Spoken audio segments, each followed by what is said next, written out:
beholden to, as I've said over and over. As I said to him in that picture with my blue suit, right, as I was leaving, what I was saying to him as I was pointing rudely at him, with you, Mr. President, all roads lead to Putin. I don't know what Putin has on him politically, financially, or personally. Yeah, so just like the really, like the one of the biggest moments of the picture that you maybe see a lot if you're on Twitter is the picture of Pelosi standing up in the blue suit. That big moment of resistance is about Vladimir Putin, as we found out here. So Clinton said that she agreed with Pelosi that Congress should create a panel similar to the 9/11 Commission to investigate what happened on January 6th and whether there are any connections of the president and Russia were possible. And this, and also the kind of like democratic desire to weirdly create like the new that we are even just starting to see the possibility of like domestic terrorism laws and like the further expansion of the security state, like not like it is super like crazy already. Like that would be something that I do worry about. Do you think those concerns are at all justified? With the increase of the security state, you're saying? Yeah, or Russia, or anything that some liberals are saying here. Well, see, one thing I will say, in regards, you're talking about Russia looking at us, or you're talking about us Russia possibly, like what Hillary Clinton was alleging, what some other people were kind of saying, that we need to have this expansion on and this kind of crackdown and treat like these Americans almost like we like dealt with the terrorists and the war on terror. Do you think that is a justified and good response, either of those 2 points, or no? No, I don't, because it directly goes against a lot of the constitutional rights of surveillance. I mean, kind of sounds a lot like the Patriot Act right now. Yeah, over but like people, like, I believe like someone like I'm not sure, it was either Abigail Spanberger. I don't know if she said this specifically, but she did say that we need to have a Patriot Act 2.0. She actually used those words to say that, and people don't realize the fact that the Patriot Act gets renewed in Congress, bipartisan, like massive votes every time. And it's the same people who, like Adam Schiff, always leads the charge. And he's on Rachel Maddow saying that Russia has taken control of our government and taken control of Trump. Here, let's give him unprecedented spying powers on Americans. That is the logic that they're dealing with here. And it's really is something. And yeah, that's like just that is the mindset that like so many liberals have had. And that's just part of embracing like the whole Trump-Russia culture has, I think, seeped into the Democratic Party. Yeah, I mean, I definitely do say, though, I mean, I would have to say that the Russians were pretty well, Trump, I mean, look, there's a whole big thing. I mean, this is going to go on for hours, actually, this topic right now about Russia and the Republicans, because there is actually a big connection between them. I know a lot of my progressive friends, not necessarily you, Spencer, but like a lot of people who I know who are progressive, don't really want to address it. But I mean, there is a big problem with Russia in regards to its infiltration in the Republican Party. Look at Dana Rohrabacher, California's 48th Congressional District Congressman. They literally called him Putin's little congressman for a reason. He was taking millions upon millions of dollars from Russia. He was having, private meetings with people. Michelle Steele, who is now the congressman from that congressional district, she ousted Harley Rauda. Her husband, Sean Steele, hosted Russian and Chinese ambassadors who wanted to try to infiltrate the U.S. political system. There's a lot of problems with Russia. I'm not going to deny that. Yeah, I mean, I really don't think surveillance is not the answer. Yeah, there are definitely a lot of these like incidents, but it's really not, I think, just such a bad political tack to take. All right, I do want to say I just found a great clip that I do want to play for a little bit later, but we do have to move on now to Joe Biden and his plan for his first 10 days in office and what he's going to do, some of his priorities. So here is what we said. We'll just go through them real quick and respond and see what he has going on. So in terms of responding, it's his act alone, his first day of office, January 23rd, some of the highlights he's going to do. Issue a mask mandate on federal property and interstate travel.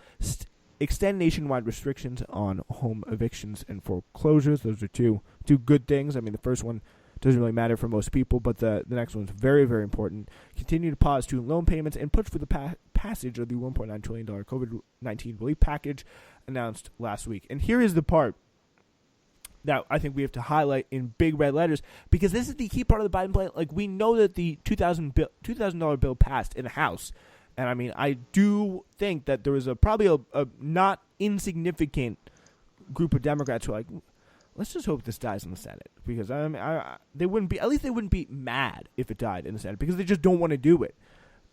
Because what happens? Joe Biden gets in the office, Warnock and Ossoff win, Democrats have control of the Senate. Great. What do they immediately do? Joe Biden releases a plan with $1,400, because $600 plus $1,400 now equals $2,000. And if that is not only is it less money, but it is just the epitome of sliminess, the epitome of why people hate politicians and the Democratic Party especially. And that is just a really bad way to continue to win elections in a surprising and pretty impressive way, like the Democrats just did in Georgia. What do you think about that? Yeah, no, I agree that what was said was not correct. I think it definitely was cutting corners. However, one thing I will say is that bill that passed the House, the $2,000 bill, I know Chuck Schumer's going to put it up on the floor. I'm not saying, Biden, you should get the fast pass here. I agree that, I don't think it's necessarily good. Well, I don't think it's good at all to lie, because it's really what it is. It's lying. You're going to voters. You're enticing them, with a non-existent delivery of a promise that now is, again, I call Biden the platitude machine, because here we go again. It's another good example of it. Go out and vote. You'll get your $2,000 checks. Well, gee, thanks, Joe. But where the hell are my $2,000 checks? You just said, if I go out and vote. I mean, it's almost as if like they think, because they got the $600, which, by the way, a lot of people are actually having problems right now with getting that money, because the Mnuchin is purposely delaying that. I don't know if you saw that article the other day. Also, the unemployment part of it is really ineffective, because the state machines are also very old. That's why direct payments have a huge benefit to them in terms of getting cash to like people in a big way very quickly. Yeah, and I am upset that he thinks that it's okay to take the corners. However, what I will say I am happy about, and I'm not trying to say, let's cut the corners here and just like end the conversation about that, because I am upset. One thing I will say that I am happy about is that at least the bill in the House already got passed, because I don't know if you saw a lot of those Biden's appointees have started to resign from the House, like Deb Haaland, Marcia Fudge, and Cedric Richmond have already resigned from the House, which they only, like, now the Democrats only have one seat majority, which is like ridiculously crazy to think of. But now it goes on to Chuck Schumer. And, unless Josh Hawley actually goes over, and Joe Manchin is supposedly now is on the, he's open to it. I don't know what that guy is even saying. Half the time he says he's for it, then he says he's not for it. It's like, I don't know what the hell he's even thinking half the time, because I don't know if you remember when he was like, that's ridiculous, and then like 2 hours later. It's going to be a very interesting like indication of the presidency, the future of the Biden presidency, as to how he interacts with Joe Manchin in this kind of a Senate right off the bat, in a big way there. Yeah, it's just like absolutely. I hope that House bill gets through and they do something about that. But and it's not, I can't get too mad officially because it's not set in stone yet. But if they do go past that like absolute BS 1,400 plus 600 equals 2,000 like crap, like that is just such an embarrassing thing, because it's like you're lying to not only like Georgians but like the entire Democratic base. It's a really, really bad thing there. So, and there is a lot of other good things in the 1.9 COVID relief package announced last week, and so that's kind of a shame. But the fact is that you don't even have to put it in there. You just pass the Cash Act, I believe it was called, in the House. That's what they passed. It's just such a dumb thing to do. Here are some other good ones there. On the day one, he will overturn the rejoin actually the Paris Climate Agreement and end the so-called Muslim ban on travel, which restricted the Muslim majority countries. And they had to add a few because the Supreme Court made it to look like it wasn't just completely racist. Klain also said the president-elect will continue to roll out other executive actions throughout the first 2 weeks of his new administration. So he is, going to also be rejoining the World Health Organization. An interesting one here, immigration. He's going to send a bill to Congress for legislative immigration reform, pretty moderate approach that will modernize our immigration system and give nearly 11 million undocumented immigrants a roadmap to citizenship. So it's a pretty good approach. it's not a crazy it's not a crazy thing by any stretch of the imagination. It's not like open, like it's not. Of course, they will say it, but they're not. They can't really say like this is open borders, like craziness, you know. But it is. We'll get to that in a minute. I do want to talk a little bit more about that. But climate change, signing executive order to formulate a plan to achieve 100% clean energy economy and net zero emissions by 2050. Some pretty hollow stuff looking there. Also, repeal the transgender ban on the military enacted by President Trump, which is pretty good. Environment would be to enact an executive order to conserve 30% of America's lands and waters by 2030. So that's always good. But immigration. So it looks like the first big legislative fight here is going to be immigration. What do you think about that in terms of... I don't think it's the right move. I really don't. And just based on the priorities going on right now, and I'm saying not saying that immigration shouldn't be something that's addressed, and it seems like an all right plan the Biden administration's put forward, but why are we starting with that of all things right off the bat? It seems a little weird. Yeah, I honestly don't know. I think the one thing is when I think about it now, I agree with you, by the way, that I think in my opinion, you know, just to put out what I would do first is, I mean, he started with the environment. Why not continue? And also, by the way, that 2050 thing, I agree, it is very nonchalant. It's very shallow. It's completely hollow, yeah. Yeah, I mean, it's ridiculous. Yeah, we got to do it before 2050. I think, well, actually, no, funny enough, actually, was that just the energy grid? Because his plan, let's see if he's lying for a second time. His plan on his website said that he was going to do zero emission energy grid by 2030.